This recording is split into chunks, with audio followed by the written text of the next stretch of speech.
शङ्करावतारः इति पाठः अस्ति। अद्वैतिनां चिन्तनं किमिति चेत् शङ्करः एव शङ्कराचार्यरूपेण अवतारं प्राप्तवान्। अतः शङ्करस्य अवतारः शङ्कराचार्याणाम् अवतारः सः अस्मिन् पाठे अस्ति। पठामः। प्रथमश्लोकः अस्ति शार्दूलाजिन विमलासनोपविष्टः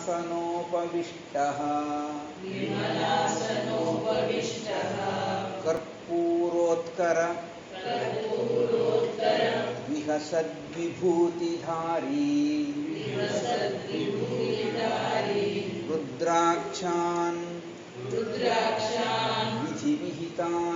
विधिविहितान् तनौ दधानः संख्यावान् कलयति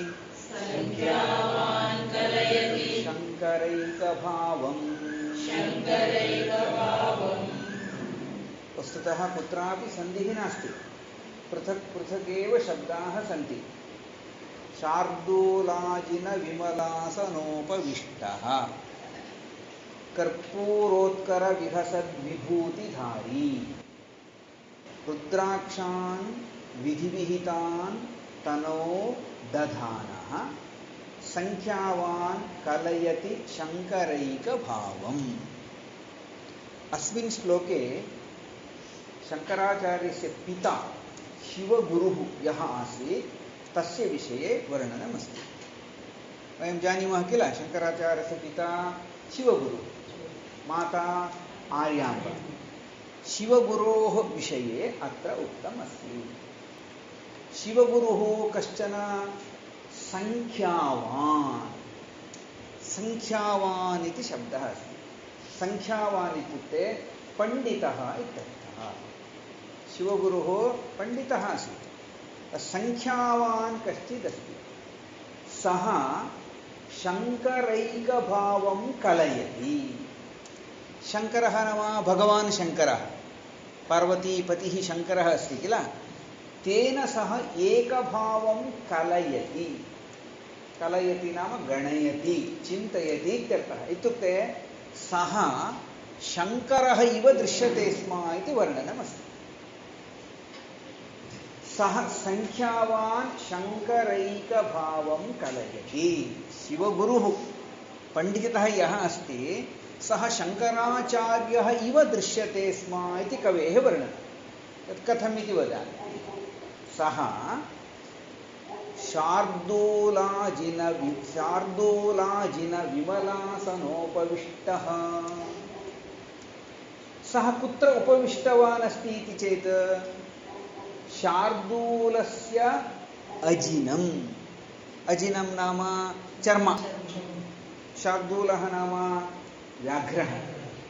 व्याघ्रचर्म स्वीकृत्य तत्र उपविष्टवान् अस्ति। भवन्तः दृष्टवन्तः स्युः, मठाधिपतयः सन्यासिनः व्याघ्रचर्मणः उपरि उपविशन्ति कदाचित्। अतः एषः शार्दूलाजिनं यदस्ति तदेव तस्य विमलम् आसनं। विमलं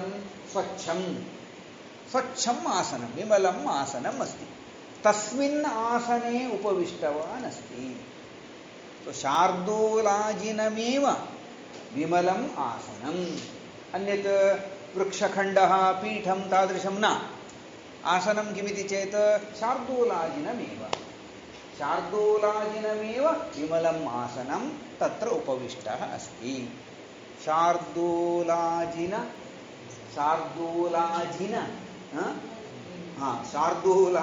विमलासनोपविष्टः। द्वितीयमस्ति कर्पूरोत्कर विहसद् विभूतिधारी। सः शरीरे सर्वत्र विभूतिं धृतवान् अस्ति। भवन्तः जानन्ति, स्मार्ताः विशिष्य विभूतिधारणं कुर्वन्ति। ललाटे अत्र अत्र अत्र अत्र सर्वत्र विभूतिधारणं कुर्वन्ति। तद् विभूतिः सा कथमस्ति इति चेत् कर्पूरोत्कर विहसद् विभूतिधारी. कर्पूरं दृष्टवन्तः सर्वे. कर्पूरस्य वर्णः कः भवति? श्वेतः भवति. कर्पूरस्य उत्करः, उत्करः नाम राशिः इत्यर्थः. कर्पूरोत्करं विहसति तादृशी विभूतिः. इत्युक्ते एषा विभूतिः कथमस्ति इति चेत् कर्पूरम् अहमेव श्वेतः इति वदति चेत् भवान् कीदृश इति विहसति. इत्युक्ते कर्पूरापेक्षया श्वेतवर्णां विभूतिं धृतवान्. कर्पूरोत्कर विहसद् विभूतिधारी. या च विभूतिः कर्पूरोत्करं दृष्ट्वा विहसति. भवान् अत्यन्तं श्वेतः वा इति विहसति. तात्पर्यं कर्पूरात् अपि श्वेतवर्णां विभूतिं धृतवान् अस्ति. कर्पूरोत्कर विहसद् विभूतिधारी. विभूतिः नाम भस्म एव. या च विभूतिः कर्पूरोत्करं विहसति. विहसति नाम तस्य जीवाः न सन्ति, तद्दृष्ट्वा हसति इति न, ततोपि श्वेतवर्णम् इत्यर्थः. कः अर्थः स्वीकरणीयः? कर्पूरराशेः अपि अधिकश्वेतवर्णां विभूतिं धृतवान् अस्ति. तादृशः कर्पूरोत्करविहसद् विभूतिधारी शिवगुरुः. अनन्तरं रुद्राक्षान् विधिविहितान् तनौ दधानः. तनौ शरीरे रुद्राक्षान् सः दधानः अस्ति, धरन् अस्ति, धृतवान् अस्ति. रुद्राक्षां दृष्टवन्तः किल भवन्तः? कण्ठे धरन्ति रुद्राक्षाः भवन्ति. रुद्राक्षेषु पुनः तत्र भिन्नभिन्नक्रमाः भवन्ति. पञ्चमुखरुद्राक्षः इति वदन्ति, षण्मुखरुद्राक्षः इति वदन्ति. तत्र एकमुखः अपि भवितुमर्हति. तेन यद्धर्तव्यं तादृशमेव धृतवान् अस्ति. विधिविहितान् विद्युक्तान्. एतादृशेन गृहस्थेन एतादृशं धरणीयम् इति कोऽपि विधिः अस्ति. तेन यद्विधिः अस्ति, यः विधिः विहितः अस्ति, तादृशानेव रुद्राक्षान् धृतवान् अस्ति. विधिविहितान् रुद्राक्षान् तनौ दधानः. शरीरे दधानः, शरीरे वहन् धरन् अस्ति. तादृशः कश्चन संख्यावान्. कः सः? शिवगुरुः. सः शङ्करैकभावं कलयति. ईश्वरेण सह एकभावं सः चिन्तयति स्म. तथा आसीत्. इत्युक्ते ईश्वरः अपि गजचर्म धृतवान् अस्ति. सः चर्म धृतवान् अस्ति ईश्वरः. तथैव स ईश्वरः अपि विभूतिं धृतवान् अस्ति. शरीरे रुद्राक्षान् धृतवान् अस्ति. तद्वदेव ईश्वरेण यद्यद् क्रियते तत्सर्वं कुर्वन् एषः ईश्वरेण सह तादात्म्यं वहति इतिवत्. कथमभवत् वा? शङ्करेण सह एकभावं वहति. सर्पः नास्ति. सर्पः नास्ति. तर्हि सर्वे शब्दाः ज्ञाताः वा? तात्पर्यं ज्ञातमभवत् वा? पठामः तर्हि. अन्वये कोऽपि क्लेशः नास्ति. तथापि वदामि. शार्दूलाजिनविमलासनोपविष्टः कर्पूरोत्करविहसद्विभूतिधारी विधिविहितान् रुद्राक्षान् तनौ दधानः संख्यावान् शिवगुरुः. अद्याहार करणीयः. शङ्करैकभावं कलयति.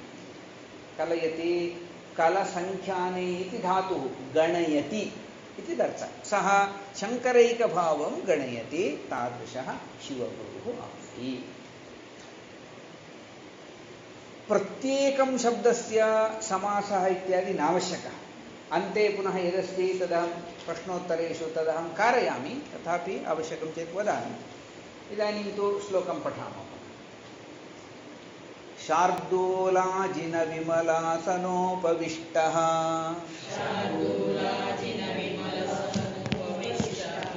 कर्पूरोत्करविहसद्विभूतिधारी रुद्राक्षान् विधिविहितान् तनौ दधानः संख्यावान् कलयति शङ्करैकभावम्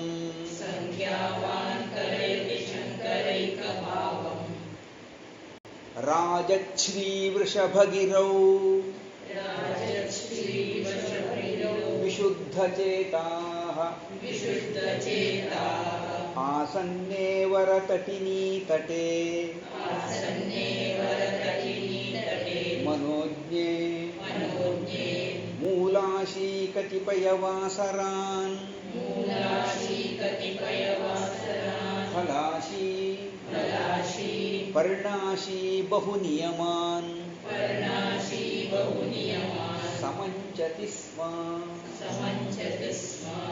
तत्रापि तथैव राजश्रीवृषभगिरौ विशुद्धचेताः आसन्ने वरतटिनीतटे मनोज्ञे मूलाशी कतिपयवासरान् फलाशी पर्णाशी बहुनियमान् समञ्चति स्म एकोऽपि सन्तिः नास्ति। शिवगुरुः बहुकालपर्यन्तम् अपत्यं न प्राप्तवान् आसीत्। तदर्थं सः नियमान् आचरति स्म। केनचित् उक्तमासीत् इति मन्ये। समीपे नदी अस्ति वरतटिनी। तटिनी नाम नदी। कीदृशी सा तटिनी? वरा श्रेष्ठा नदी अस्ति। जानन्ति इति मन्ये। कालट्यां का नदी अस्ति? पूर्णा नदी अस्ति। सा एव नदी। वरतटिनी तटे राजश्री वृषभगिरिः वृषभाचलः इति प्रसिद्धः पर्वतः अस्ति। वृषभगिरिः। सः वृषभगिरिः राजति नाम शोभते। शोभमानः वृषभाचलः अस्ति। तस्मिन् राजश्रीवृषभगिरौ यः वृषभाचलः शोभमानः विराजमानः अस्ति तस्मिन् राजश्रीवृषभगिरौ आसन्ने वरतटिनी तटे। आसन्ने समीपस्थे समीपे वर्तमाने आसन्ने समीपे वर्तमाने वरतटिनी तटे या वरनदी अस्ति पूर्णा नदी तस्याः तटे कीदृशमस्ति तत्तटं? मनोज्ञमस्ति। मनोज्ञे वरतटिनी तटे एषः शिवगुरुः विशुद्धचेताः सन्। यस्य चेतः विशुद्धम् अस्ति इत्युक्ते दुर्विचाराः तत्र नागच्छन्ति। अतः विशुद्धचेताः अस्ति शिवगुरुः। विशुद्धचेताः सन् सः किं कृतवान्? बहुनियमान् समञ्चति स्म। बहुविधान् नियमान् सः आचरति स्म। समञ्चति, करोति, आचरति इत्यर्थः। कीदृशः भूत्वा इति चेत् कतिपयवासरान् मूलाशी भूत्वा। मूलं केवलम् अश्नाति। मूलाशी आहाररूपेण किं स्वीकरोति इति चेत् सस्यस्य वृक्षस्य अधः खननं कृत्वा मूलं यदस्ति मूलं केवलं खादति। आलुकम् अस्ति तादृशं कन्दमूलादिकं सुमूलं खादन् मूलाशी सन् कतिपयवासरान् यापयति। पुनः कतिपयवासरान् फलाशी सन् फलं केवलं खादति। पूर्वं तु मूलं केवलम् अनन्तरं फलं केवलम् अश्नाति। फलम् अश्नाति इति फलाशी। तदनन्तरं पुनः कदाचित् पर्णाशी सन् पर्णं केवलं खादति स्म। एवं पर्णाशी सन् बहुनियमान् समञ्चति स्म। बहुविधान् नियमान् व्रतादिकं तादृशं नियमान् सः समञ्चति स्म, आचरति स्म। तर्हि पूर्वं शिवगुरोः सामान्यं वर्णनं कृतमस्ति। इदानीं सः कथं नियमम् आचरति इति वर्णितमस्ति। कुत्र कृतवान् इति चेत् राजच्छ्रीवृषभगिरौ तस्मिन् पर्वते तिष्ठन् समीपे आसन्ने वरतटिनी तटे मनोज्ञे वरतटिनी तटे समीपस्थे पूर्णानद्याः तटे सः विशुद्धचेताः भूत्वा मूलाशीसन् कतिपयवासरान् फलाशीसन् पर्णाशीसन् बहुनियमान् समञ्चति स्म आचरति स्म। सर्वे शब्दाः ज्ञाताः भवन् वा? हाँ, कानिचित् दिनानि कतिपय शब्दः अस्ति। कतिपयः इति शब्दः कतिपयदिवसान् नाम कानिचित् दिनानि। वासरः नाम अत्र दिनमित्येव अर्थः। तर्हि पठामः। राजच्छ्रीवृषभगिरौ विशुद्धचेताः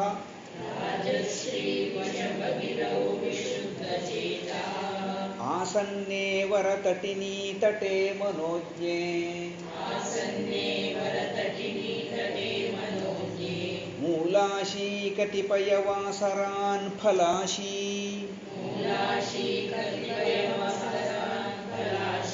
पर्णाशी बहुनियमान् समञ्चति स्म।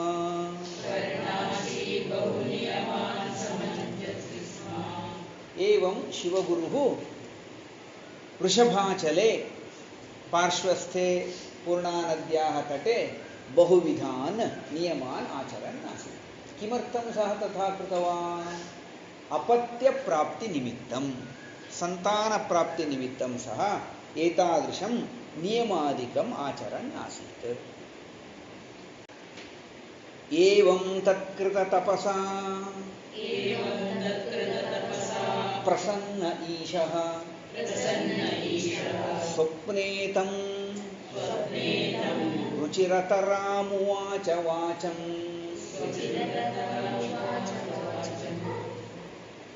कष्टमभवत् वा? रुचिरतरामुवाच वाचम् वत्सत्वं मनसि समीप्सितं वदेति प्रीतोऽसौ शिवगुरुः आत्मजं ययाचे। एवं तत्कृततपसा प्रसन्नः ईशः स्वप्ने तं रुचिरतराम् उवाच वाचम्। वत्स त्वं मनसि समीप्सितं वद इति। सन्धि अस्ति अत्र, वद इति। प्रीतः असौ शिवगुरुः आत्मजं ययाचे। अत्र केचन सन्धयः सन्ति, पुनः पश्यामः। एवं तत्कृततपसा ईशः प्रसन्नः। एवम् अनेन प्रकारेण सः तपः कृतवान्। तत्कृततपसा, तेन कृतेन तपसा ईशः नाम परमेश्वरः प्रसन्नः भवति। बहूनि दिनानि केवलं मूलानि खादन्, फलानि खादन्, पर्णानि खादन् सः तपः कृतवान्। इत्युक्ते अन्यत् सर्वं भोजनं कृत्वा अनन्तरं मूलानि इति न, केवलं मूलानि फलानि पर्णानि खादन् सः तपः कृतवान्। एवं तत्कृततपसा ईशः प्रसन्नः अभवत्। ईशः ईश्वरः प्रसन्नः अभवत्। सः स्वप्ने आगतः। तस्य स्वप्ने भगवान् शङ्करः उपस्थितः अभवत्। स्वप्ने तम् उवाच। किम् उवाच सः? वाचम् उवाच, वचनम् उक्तवान्। कीदृशीं वाचम् इति चेत् रुचिरतरां वाचम्, अत्यन्तं मधुरं वचनं। रुचिरतरां वाचम् ईशः उवाच। कुत्र उवाच? स्वप्ने, बहिः न आगतवान्। स्वप्ने ईशः तम् उद्दिश्य रुचिरतरां वाचम् उवाच, अत्यन्तं मधुरं वचनम् उक्तवान्। वाक् शब्दः स्त्रीलिङ्गः अस्ति, अतः रुचिरतरां वाचं वचनम् इत्यस्ति चेत् रुचिरतरं वचनम् इति भवेत्। अतः सः ईशः स्वप्ने तं रुचिरतरां वाचम् उवाच। किं वाक्यं सः उक्तवान् इति चेत् अग्रे वदति, वत्स त्वं मनसि समीप्सितं वद। हे वत्स, शिवगुरो, तव मनसि ईप्सितं यदस्ति, आप्तुम् इष्टम् ईप्सितं, किं प्राप्तुम् इच्छति, भवतः अपेक्षा का अस्ति? अतः हे वत्स, त्वं मनसि समीप्सितं वद। मनसि यद् प्राप्तुम् इच्छति, मनसि यदस्ति तत् वद, त्वं वद इति उक्तवान्। तर्हि ईश्वरस्य वचनं किं? वत्स त्वं मनसि समीप्सितं वद इति उक्तवान्। ईश्वरः तथा वदति चेत् सन्तोषः भवति वा न वा? अतः एषः प्रीतः अभवत्। प्रीतः असौ, सन्तुष्टः एषः कः? शिवगुरुः। प्रीतः असौ शिवगुरुः आत्मजं ययाचे। स याचितवान्, किम् आवश्यकम् इत्युक्तवान् इति चेत् आत्मजः आवश्यकः। आत्मजः नाम पुत्रः। पुत्रं याचितवान्। सो याचते इति द्विकर्मकधातुः। सः ईश्वरं पुत्रं याचते। कं याचितवान्? ईश्वरं याचितवान्। पुनः कं याचितवान्? पुत्रं याचितवान्। तो ईश्वरं पुत्रं सः याचितवान्। सो असौ शिवगुरुः प्रीतः अभवत्। अतः सः शिवम् आत्मजं ययाचे, याचितवान्। प्रश्नः अभवत् वा? एवम् अनेन क्रमेण तत्कृततपसा, तेन शिवगुरुणा कृतेन तपसा प्रसन्नः, सन्तुष्टः ईशः परमेश्वरः स्वप्ने, तस्य स्वप्ने आगत्य तम् उद्दिश्य रुचिरतरां वाचं, मधुरां वाणीं, मधुरं वचनम् उवाच। किं तत् मधुरं वचनम् इति चेत्, हे वत्स त्वं मनसि समीप्सितं वद इति मधुरां वाणीम् उवाच। तथापि योजयितुं शक्यते। प्रीतः असौ शिवगुरुः आत्मजं ययाचे, पुत्रं याचितवान्। सर्वे शब्दाः ज्ञाताः भवन् वा? एवं तत्कृततपसा प्रसन्न ईशः